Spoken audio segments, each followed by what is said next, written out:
Hi everyone, I wanted to talk to you about one of my favorite subjects, and that is home affordability, and to try to help you out with the question, can I afford to buy my own home? So my really big message here is quite simple. Do not assume that you cannot afford it, okay? All too often I hear, my credit score is too low.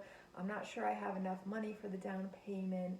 My income is not tremendously high. I can't afford to buy a house. Well, how do you know you can't afford to buy a house? Have you spoken with anyone? So I really, really, really would suggest that you reach out, talk to a lender, talk with a loan officer who can help you explore the different loan products and the different possibilities.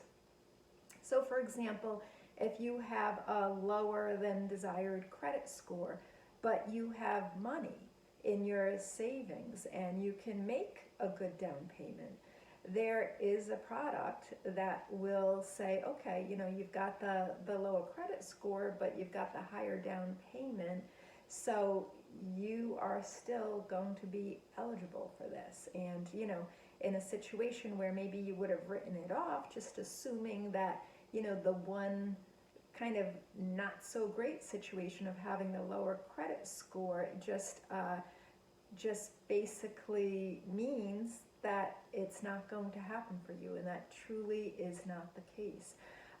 If you don't have funds for the down payment, oftentimes gifting is absolutely okay.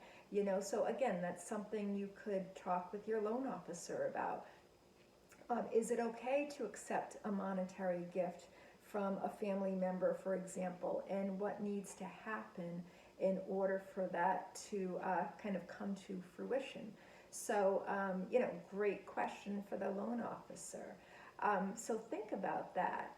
Also, there are programs out there geared towards first-time home buyers, and in some cases, at least in the state of Rhode Island, a first-time home buyer may not even be defined as someone buying a home for the very first time.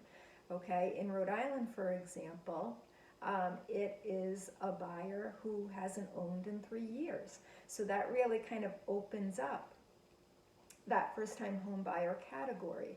And some of those programs can be extremely helpful to allow you to afford your down payment or to allow you to afford those closing costs. Okay, so think about that, and maybe that's something that you didn't know about and that you could, talk with somebody who does it every day, I guess is probably the best way to say that.